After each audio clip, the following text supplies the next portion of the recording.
on legislation at its first reading in this House. Where there is any room for question, we always apply the benefit of doubt principle and vote the bill through to the Select Committee stage. This was precisely the position we found ourselves in with the Injury Prevention, Rehabilitation and Compensation Amendment Bill. ACC is one of those issues in which every New Zealander has an interest, directly or potentially. On this important basis, we thought that the people should be given the opportunity to have a say on the proposed legislation. We had many questions that we wanted to put to New Zealanders, and indeed to those involved in ACC and the wider industry. We wanted to know, purely and simply, whether there was any grounds for the changes required to a scheme which has been described as a groundbreaking, world-leading, no-fault compensation scheme. In fact, in the PricewaterhouseCoopers report in 2008, ACC was described as having the best rehabilitation rates of any comparable scheme in the world. High praise indeed. We wondered about the broader question of accident rates. Why is it that New Zealand is 23rd in the workplace fatal accident rate league table of developed countries? What is it about our wonderful country that sees our rates jump to more than 5 times those of the best countries? Do we take the number 8 wire mentality too far, cajoling workers into a point of view which suggests that injuries are to be endured, that rehabilitation is for sissies? And of course, a key issue for the House must be that Māori are overrepresented in injury statistics across all age groups and in employment and sports. As most of these injuries are preventable, why is it that Māori, and particularly men, are more likely to be injured at work than non-Māori? Mr. Speaker, when we are focusing on a scheme which has performed so highly on international standards and which has been demonstrably relevant to New Zealanders, it surely makes sense to go back to the reason that ACC scheme was established in the first place. Before the 1967 Royal Commission into Workers' Compensation, a person wanting compensation after an accident had to establish fault, that is, that something had been done to him or her. The process was often drawn out, expensive, unfair, and rewarded the lawyers more than it did the claimants. The principal architect of the scheme, Sir Owen Woodhouse, thereby negotiated a virtual trade-off between the right to sue and comprehensive no-fault cover in the event of an accident.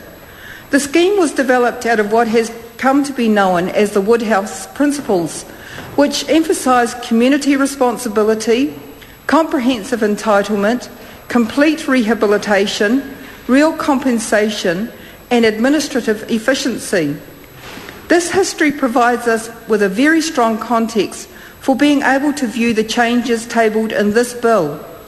The rationale provided by the Minister is certainly compelling. The Minister has claimed that costs over the last 4 years have risen 57%, approximately 5 times the rate of inflation. Unfunded liabilities have grown from $4 billion to $13 billion. And across all amendments, there is the overriding principle of the need to be fair to claimants and levy payers. This aspect of fairness is one that I want to explore in more depth. In our policy, He Aha Te Mea Nui, the Māori Party supports the right for workers to be treated fairly and with dignity, to work in a safe and healthy workplace, and to hold employers accountable for preventable workplace-related deaths and injuries. We are also committed to reviewing business compliance costs so that there is no increase in such costs. These principles have influenced the way in which we have viewed the bill and the advice in the 133 submissions received. While the context for the bill was certainly to make ACC affordable and fair, the changes will disproportionately impact on vulnerable workers and low-income families as the bill decreases access to cover and decreases the level of compensation to these claimants. The impact on vulnerable New Zealanders is varied. For young people, the loss of potential earning compensation is reduced from 100% to 80% of adult minimum weekly earnings. The most significant health effect of the bill is in the reduced ACC cover for those already on low incomes who cannot afford health or income insurance to cover them when injured. This can force people into untenable positions, including returning to work before they are ready or resorting to criminal activity to cover household costs. Reduced access to ACC will also impact negatively on child poverty rates. The National Council of Women suggested that women are more vulnerable to negative outcomes through a lack of social services, and the bill will reduce those services further. They also noted that many of the service providers, counsellors, physiotherapists, home care workers, are women depending on ACC funding to deliver those services. And of course, some of the most vulnerable New Zealanders, those who have made sensitive claims, will suffer from both levy increases and a restriction of services. This again was an issue that the National Council of Women brought to our attention. It was their assessment that the ACC sensitive claims clinical pathway was being followed in such a way to be discriminatory on dual grounds of both gender and race. The Council described Māori women seeking to access ACC subsidised counselling but leaving in tears, unable to know whether or what kaupapa Māori treatment plans will be utilised. Mr Speaker, the issue of vulnerable New Zealanders is particularly relevant to this debate when looking at the experiences of Māori workers. Access for Māori has been consistently lower than for other groups.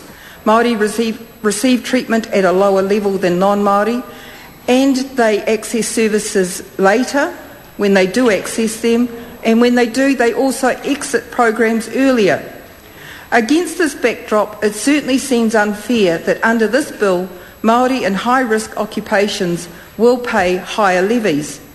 There is a clear hierarchy of accident rates by industry, with energy and water, forestry, construction, transport and storage and agriculture in the top 5, and Māori are overrepresented in all of these. High-risk occupations have significant numbers of Māori workers, and the bill provides for a matching of risk environments and levy rates, so the cost of cover can be expected to increase. This would have the most atrocious outcome on low-paid workers with the least power to negotiate, and of course many Māori are in that situation. Because Māori are a small population group and constitute a small group of claimants, under a privatisation model, they would not be considered a high-value market segment to provide a financial incentive for private insurers.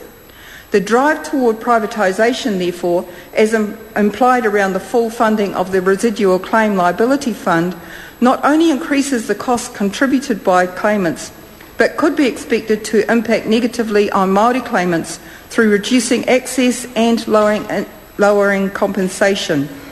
Finally, I return to the submission from the National Council of Women, which threw doubt upon the impact of the ACC Investment Fund, suggesting that it is now fully recovered and the crisis is all but over. I want to quote directly from their submission.